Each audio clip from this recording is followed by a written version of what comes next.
Salut Poilu, this is El Pistachio, and I have a bit of a dilemma. Turns out that this shirt is too small for me. I mean, look at it. It's not even covering my stomach. Yeah, it turns out that the costume I ordered, the shirt came in a medium and I'm an extra large, so I'm gonna have to work on that and see if I can get a larger shirt so that it just will be more comfortable. But I will make sure that it keeps those lovely white stripes and black stripes so that I can maintain my French persona. But that's a problem for another day. For now, we're going to concentrate on pressing some buttons. And we'll get right to it right now. So, will you press the button? You can place one law into action immediately, but people involved in the law and or government do not have to obey it. Now, to tell you the truth, this is actually something that's kind of happening right now with a certain man in power in the United States, and the people that they are being puppeteered by. Well, but we'll focus on Canadian law, I guess, for now, which I know about, mostly business law, because that's what I studied in university. Well, it was a business admin. Uh, uh, well, I went to study business admin, but there was a law course included. All right. Well, where was I going on with that? Okay. Well, all right. So if I could have any law I want, hmm, what? Let's see what is not. Gee, I don't know. Okay, why did I have to have such a complicated question right off the bat? I wasn't prepared for this. And I just realized I forgot to take my allergy medication. I'm gonna be in for a tough ride. You know what? I'm gonna say that you will be required. Oh, actually, you know what? Uh, okay, maybe I'm cheating with this one, but I'm gonna make it that it's no longer needed to report animal carcasses, because getting animal skulls for my collection is a bit tricky, because any wildlife that's dead, like a roadkill, for example, uh, has to be reported to 911, and they have a special team to get rid of the carcass. But the, if I had my law in place, then I wouldn't have to report that anymore. I could just salvage the pieces I need, properly clean the head, and have a new skull on display among my collection, which I do plan on showing off somewhere on the internet eventually. So we'll work with that. So yes, I could. I would like to have that law take effect, and honestly, uh, I don't think it will have much of an impact on lawmakers and government. So let's see. Yeah, almost split. Majority say no, though. Probably they couldn't find any use for that. Who knows? Okay. Next, you can play video games all day. Very promising. But you'll fall down all these stairs. What stairs? Well,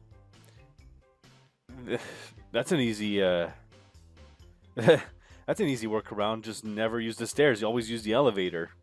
And if there's stairs, just don't go down the stairs. I would love to be able to play games all day.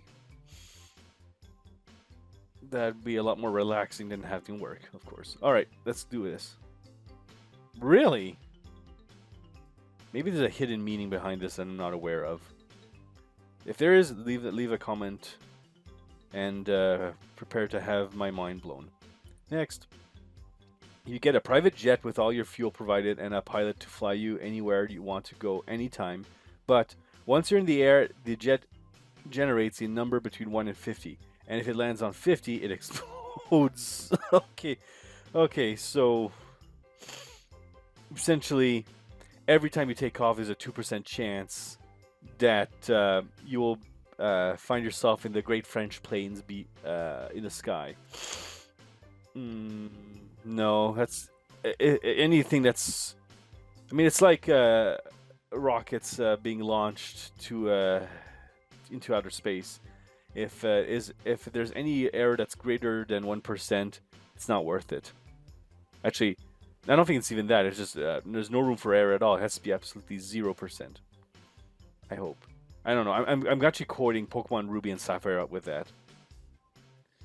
So you know what? I will not take that risk. Sounds too dangerous. Yep, I think everyone agrees. The odds are too high. You can. I think whoever wrote this one broke somewhere. You can the ability to manipulate dirt or metal with simple motions, but you are now blind. Okay, we've already discussed this. I don't want to lose my eyesight, so forget it. Actually, I think the person who wrote this was probably blind. You gain complete control over an advanced research laboratory with an unlimited number of test subjects to do with as you please. Imagine the possibilities already. Being able to convert humans into cheese. But you are trapped as an artificial intelligence and become partially insane. I mean, okay, here's the catch. I would press the button, but only when I'm on the verge of croaking. Like if I'm 85, shriveled up, and the doctor says to my family, you better make your goodbyes right now. Because then, being artificial, I would live forever, as long as the power grid doesn't run out. And, well, let's face it, I'm already kind of insane right now, so I don't think there's much loss or worry there. Alright. Yes, human cheese. Totally worth it. 62% of the population is not creative enough. You gain the superpower of your choice. Okay, sounds good. But you can only talk to one person for the rest of your life. Oh. Well, that kind of ruins everything. My power of choice would be a safe teleportation, as in I could move every molecule in my body to another location of my choosing perfectly safely without the risk of merging into walls. So just so I could visit people I have befriended all over the world. I have friends in Utah, I have friends in Alberta, I have friends in New Brunswick. But if I can only teleport to see one of these people, or speak to one of these people, that is, then that defeats the purpose, doesn't it? Maybe I would press it if I was the last person on the planet, because then that would be really good to evade those mutant wolves that have wiped out humanity. But we're not there yet. Keyword yet. So for now, I'm gonna skip this one. Lots of lonely people out there. Okay, you can change one thing in the, I think they mean course, not course, of history to change things completely. I think they mean completely. This will you press a button thing needs some proofreading. But you will go back in time to that point, become immortal, and have to live from then on.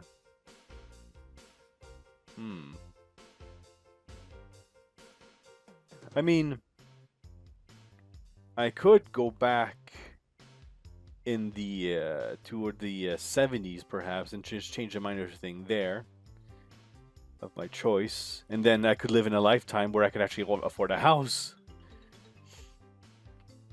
Now, okay, so that would be a pretty good trade-off. But what would I change? I think the most morally correct thing to do would be to prevent the loss of maybe Martin Luther King Jr., something like that. Although there's a saying that history happens for a reason, and if you change things, then the outcome could be even worse. Hmm. Yeah, I think meddling with time is too dangerous. I won't. Although the then again, the prospect of being immortal looks pretty good. I can finally live long enough to see intelligent life. And sure, you could argue that eventually I'll live so long that, well, for one thing, another plus is that eventually I'll get back to my own timeline. But it doesn't say, it just says immortal, it doesn't say eternal youth. So eventually I'll just be some kind of human raisin drifting through the vacuum of space, hoping to land on another habitable planet after the Earth has gone kaboom. No, too many things can go wrong, I won't press it. Understandable. Okay. This looks pretty promising. You can never be late for anything, although honestly, I don't think I am ever late today. Although, okay, to be fair, I must confess, before making this video now, I did record a video yesterday, but again, I forgot to turn on my microphone, so that was 50 minutes of footage lost. But, yeah, lessons learned. There is no lesson without suffering, you know? But, okay, well, let's see what the trade-off is. But you will always be 4 hours early. That could cause a lot of boredom. And it's, I mean, what else could go possibly wrong? I mean, if you're if you're at a public event 4 hours early, that could be considered trespassing if the gates aren't open, so you can get arrested. Nah, I won't do that either. Everyone agrees. Okay, get super strong, Lex. All right. Move over, Foghorn Leghorn. There's another person that can kick harder. Wait, does Foghorn Leghorn ever kick, or did he just shove people around? Okay, well, I'm sure he can do some kicking if he wanted to. Okay, but receive T-Rex arms. I think I'm already there. I mean, if you think about it, T-Rex already has human-length arms, just with 2 fingers. And it just says arms, it doesn't say fingers, so I would still keep my fingers. Hey, nothing would change, and I could get super strong kicking powers. Heck yeah, I would take that. Oh, come on! You gotta find the loopholes in the question, people. The loopholes! Okay, we'll do a couple more. You become a famous musician. Honestly, it's kind of something I do fantasize from time to time, is to be back in time in a grade school or a high school and meeting an alternative version of myself who's a good singer and can actually play instruments with my buddies back then, and actually make good music. But no one appreciates your music. Oh, okay, well, great. Except for a small group of overly artsy snobs who grow out of it in 6 months.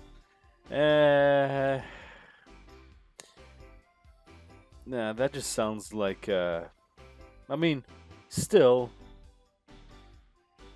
I mean, that's still 6 months of good music, and I can always, as egotistical as this may sound, I can always listen to it myself, and not having to worry about any royalty fees. You know what? 6 months of fame doesn't sound too bad. A lot of people won't be pressing buttons these days. Okay, you can live inside of any person you want. Oh dear! Oh. So essentially I've become a parasite is what this is saying. Okay, well, it's real or fictional as a parallel conscience. Okay, so it's not physical, it's a mental thing. I really need to finish reading the question before I jump to conclusions. You can feel what that person feels and hear the person's thoughts while you still have your mind intact. You can also cycle through different people's bodies at your will. Okay, so essentially you become the conscious, or a voice inside their head. But you can't go back to your original body, and you have no control of the person you're in. Again, that would be that would be one way to artificially create immortality. So it's another. This is another button I would press if the doctor says to my family, "Tell your goodbyes." So I would not pressing right now, but eventually. Also, it would allow me to see all kinds of things around the world. I'm sure by then, when I turn 85, this is going to be a dystopian nightmare anyway, but I mean, I'm sure there'll still be some interesting things to see, right? Yeah, why not? Honestly, to be fair, I'm not really that surprised. Well, maybe the fact that not a lot of people are not pressing buttons is a warning. Maybe I should stop pressing them now. So I'm going to end things here, but I'm going to leave one question unanswered for everyone else to answer. The question is, you will have the ability to suck the sadness of... Sorry. You will have the ability to suck the sadness and ill will out of people, out of the entire world if you so desire, leaving only happiness and kindness behind. I think I know where this is going. But you must carry with your... Sorry, oh my god. You must carry with you their negative emotions for the rest of your life, and you cannot yourself. Boy, this is dark. This is probably going to cause me to become demonetized as well, but hey, I'm just doing this for fun, not for the money. So what do you guys think? Would you do this? Let me know. Video's over now. Bye.